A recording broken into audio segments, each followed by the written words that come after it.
Hello दोस्तों, स्वागत है आप सभी का स्लीपी क्लासेस में।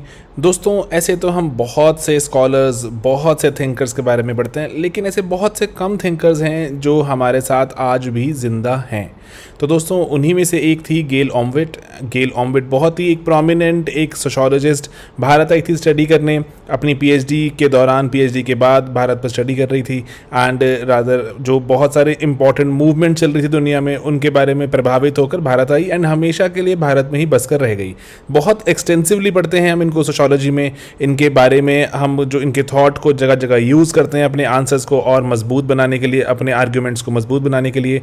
बहुत से बच्चे फॉलो करते हैं इग्नू को, इग्नू के भी ये चेयरपर्सन रह चुके हैं कुछ टाइम के लिए। तो गेल ऑम्वेट का आज निधन हुआ, तो उनको एक ये छोटी सी श्रद्धांजलि सारी सोशो कम्युनिटी, स्लीपी कम्युनिटी की तरफ से। दोस्तों, तो मैं आपको चाहता हूँ बताना गेल ऑम्वेट के बारे में थोड़ा सा और विस्तार से। तो दोस्तों, गेल ऑम्वेट थी कौन? दोस्तों, अमेरिकन बॉर्न थी, इंडियन स्कॉलर, लेकिन क्योंकि इन्होंने जो दलित पॉलिटिक्स पर, women struggle, anti caste movement पर बहुत एक्सटेंसिवली लिखा। इंडिया क्यों आई? सबसे पहली बात तो दोस्तों 1970 के दौरान, जब आपको पता है कि वियतनाम वॉर भी चल रही थी, बर्कली यूनिवर्सिटी बहुत एक सेंटर, एक गढ़ बन गया था एंटी वॉर मूवमेंट का। वो चाह रहे थे कि यूएस की जो इन्वॉल्वमेंट है वियतनाम में वो खत्म हो, तो वहाँ पर पीएचडी कर रही थी, बहुत प्रभावित थी, दुनिया भर के इशूज़ से बहुत ज़्यादा प्रभावित थी। कई ऐसे लोग होते हैं बहुत सेंसिटिव होते हैं towards a lot of issues, तो इसी जो कारण भारत भी आई थी पढ़ाई करने। एंड इनका जो डॉक्टोरल रिसर्च, जो पीएचडी रिसर्च का टॉपिक था, वो भी सोशल मूवमेंट्स में महात्मा फूले पर ही फोकस था। एंड इनके जैसे थीसिस का नाम भी था नॉन ब्राह्मण मूवमेंट्स इन वेस्टर्न इंडिया।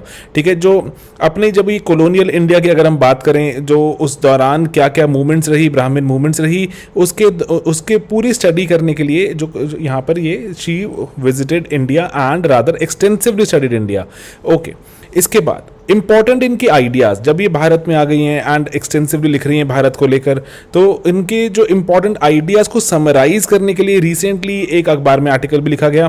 तो उसमें लिखा गया कि इकलौती ऐसी एक फिलोसोफर, एक थिंकर, एक सोशोलॉजिस्ट नज़र आती हैं जिन्होंने ना तो सिर्फ फेमिनिस्ट आइडिया को आगे लेकर चली, बल्कि कास्ट एंड क्लास की, कास्ट भी कितना इंपॉर्टेंट है, क्लास कितना इंपॉर्टेंट है, एक अगर फेमिनिस्ट होना इनफ नहीं है, इन सब चीज़ों को हमें इकट्ठे देखना होगा, तभी ही शायद हम उत्थान कर सकते हैं। अदरवाइज तो हम किसी एक पर्टिकुलर चीज़ पर काम करेंगे, वो टोटल इमेज कैप्चर नहीं करता हमारे समाज की। तो इसके बाद देखिए इनकी बहुत आलोचना भी हुई, आलोचक भी बहुत थे, इवन बहुत ही प्रोमिनेंट एक हमारे सोशोलॉजिस्ट हैं ऑन्द्रे बेतेल, वो भी इनको, जो इनके क्रिटिक्स में से एक हैं, वो कह रहे हैं कि जब जैसे अगर गेल ऑम्वेट यूज़ करती हैं रेस का आइडिया, गेल ऑम्वेट कंपेयर करती हैं कि जो कास्टिज्म है वो रेस के बराबर है एंड एक इंसान को ऐसे जन्म से ही बहुत जो नीचा एक दर्जा दिया जाता है, उसके ये खिलाफ थी एंड इसलिए रेस के आइडिया को यूज़ करना चाहती थी जो अपनी थियरीज में। लेकिन जो ऑन्द्रे बेतेल को ये आइडिया पसंद नहीं है, वो कह रहे हैं रेस का आइडिया तो कभी भी किसी भी तरह से यूज़ नहीं होना चाहिए, चाहे वो किसी के क्रिटिसिज्म में, चाहे किसी के फेवर में।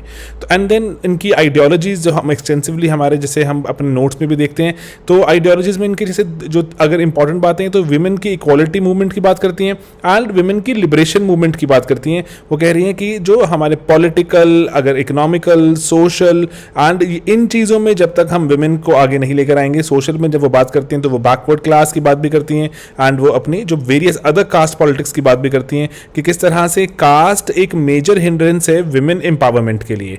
तो आज बस यहीं पर हम गेल ऑम्वेट को आज एक श्रद्धांजलि अर्पित करते हुए यहाँ पर बताते हैं, जो आपको बताना चाहते हैं कि इंपॉर्टेंट थिंकर थे, हम सब काफ़ी सौभाग्यशाली हैं कि हम उनके साथ जो हमें इस पूरी पृथ्वी को शेयर करने का मौका मिला। अदरवाइज तो थिंकर्स तो कितने सारे होते हैं दुनिया में, लेकिन हमसे पहले वो जा चुके हैं या हमारे बाद आएंगे।